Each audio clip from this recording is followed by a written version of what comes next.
I just play football for the love of the game. I would never imagined I'd be where I am today. I just love the game.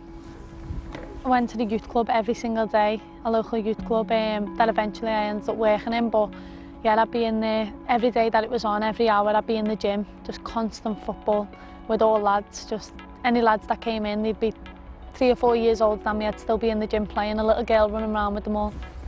I've got 2 brothers. I used to go down and watch them on a Saturday morning and they'd be like an Everton scout or a Liverpool scout and I'd be trying to impress and they'd just be looking at me as if to say, you're not male. Let's go.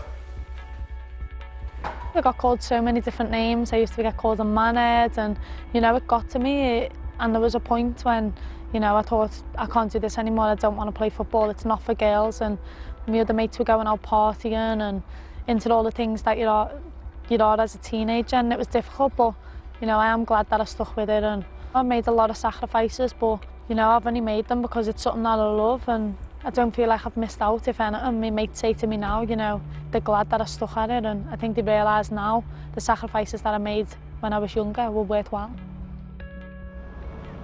When Manchester City came in with their plans, it was hard to refuse, and I went back and forth a couple of times, and to be honest, it was probably the hardest decision I've ever had to make.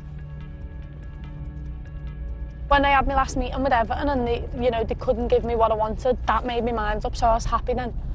Whereas if they'd have come back and they'd have said, you know, Tony, yeah, you can train full-time every day like everyone else in the league, and yet we will bring in new faces and get more quality in the team, then I'd have probably had an even tougher decision to make. Like, it'd have been, I don't know, I'd still been making it now. It was always going to be hard to leave Liverpool, that was all I ever known. But yeah, I feel settled now. I've been here a couple of weeks and just finding my feet. I think I still need a hairdressers around here and someone that can do my makeup, but once I find that, I think I'll be sorted. Never this early, she's usually in about 11. Shut up.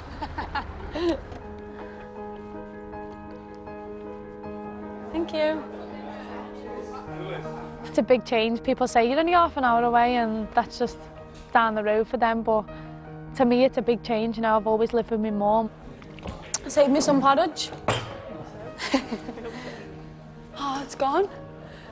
Has it? Oh, it's okay.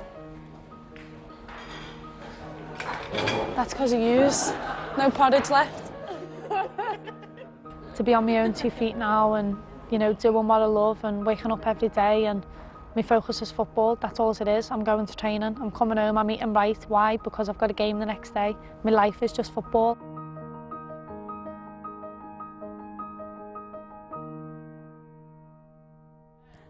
Get your looks and your checks away from the ball. Who's in? Yeah, Joe. These girls are all our full-time players, so these girls will come in for 9:15 and then stay with us until around 2, 3 o'clock in the afternoon. The level of the girls is, you know, very high. It doesn't surprise me though. Previously, where the girls have played and what they've done in the game, you know, I expected the standard to be high and I expected their application and their mindset and mentality to be, you know, like professionals. So it's been very good. At this club, the pressure's on because of who we are. And whether you're an under 12, under 14, under 16, under 18, a women's professional or a men's professional, the pressure's on. This is a new project, so we've got to be realistic and try and build the project. It doesn't happen overnight. It didn't happen overnight with our first team, as you see. It took time to build it. It's a long-term project for us. Keep it tidy. Be patient. Yeah. As a football club, Manchester City Women, I've emphasised that, you know, our main aim is to change the perception of women's football. That's what we want to do, and if we can do that by 5%, 10%, 50%, if we change 50% of the people's opinion on women's football, then our task's complete. Toni's a good person and she also wants to improve every day.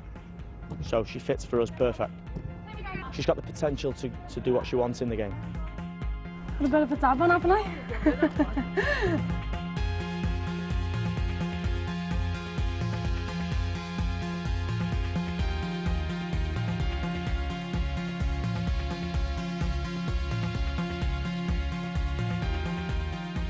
Now's the real time for individual stuff, so I'll go in and practice some shooting and maybe Steph will do free kicks, and Jill needs to improve that left foot of hers, so I hope she'll be doing that.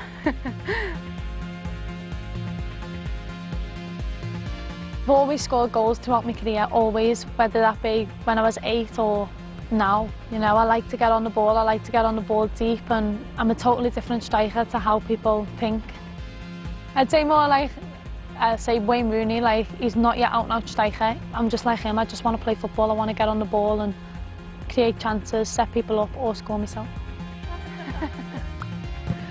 A lot of times that I always thought it would miss my generation. I knew women's football would get there one day, but I just didn't know how soon, and it's amazing how quickly it's happened. I also want to keep improving the women's game and hopefully create a pathway for youngsters so that when they are 16, they're full-time and they're professional and they see a future in the game. Did you get that? I hope you did.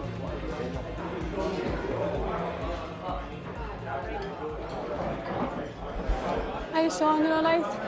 Hello. Good ear for you. Sir? Good ear for you. Yeah, the legend was here.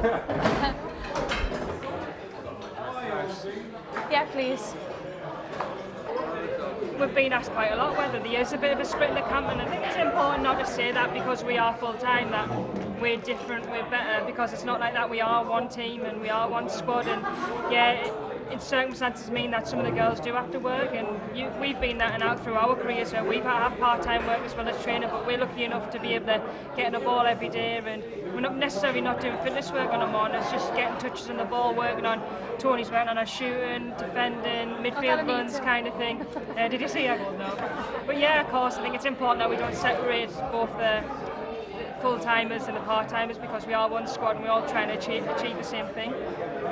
When I was working 9 till 5 and then going home, going training 8 till 10, it's a difficult life, and I don't think people understand that, and some of the girls come into training every evening and they may be tired as well, so we need to dig them out, and because we were once in that position and we know how it feels. When I was a kid growing up, I always supported Liverpool, and to be honest I still do, but Everton was such a big part of my life that, you know, you can't help but support them.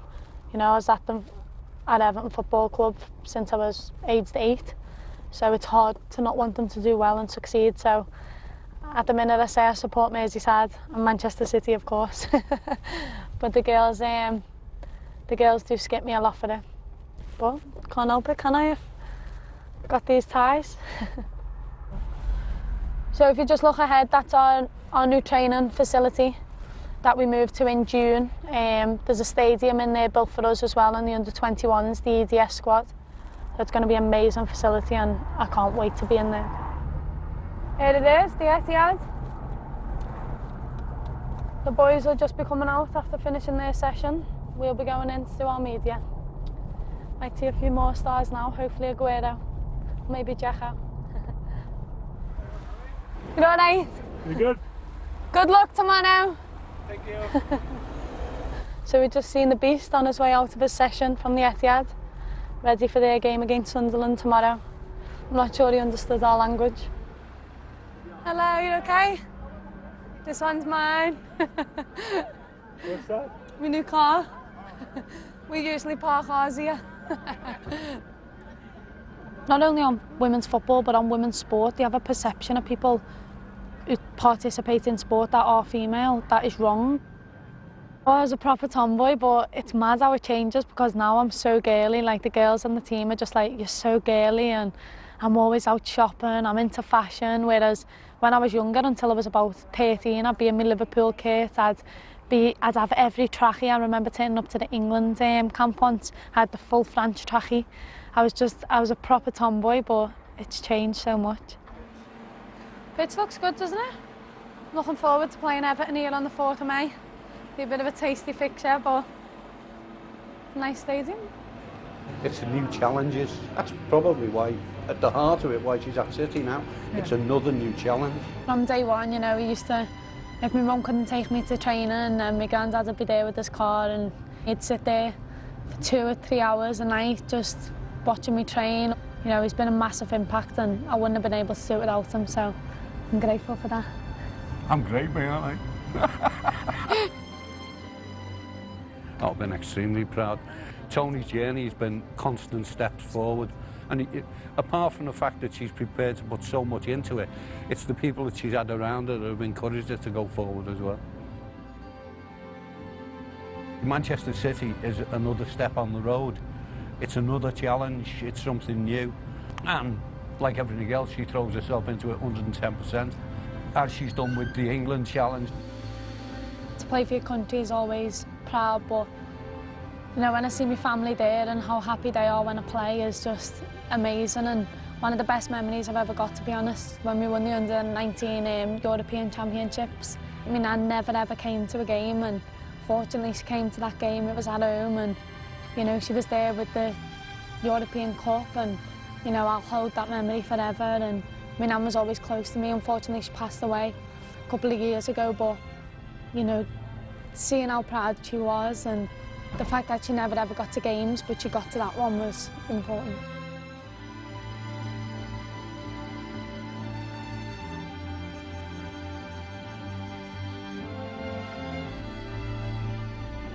What can't you miss on TV? Football. And tell me a secret. Oh. I support Liverpool and Everton. Don't tell anyone. It's amazing. I did never think I would play for a Manchester club either. It's, you know, I'm Liverpool through and through, and that's my city. And I always said I would never ever move out to Liverpool because that was all I knew. All I knew as a kid, and I didn't travel much. And you know, I met people with a different accent, and I was always like, wow, they speak different, and they were only from London, they were Cockneys, but to me, you know, it was a different world. So football's opened my eyes in many different ways. You know, I've got friends from London, from all over the world, friends from America, and you know, it's mad that I just come from a little estate in Liverpool and knew nothing. I wasn't very good at school either, so I'm just grateful for the opportunity.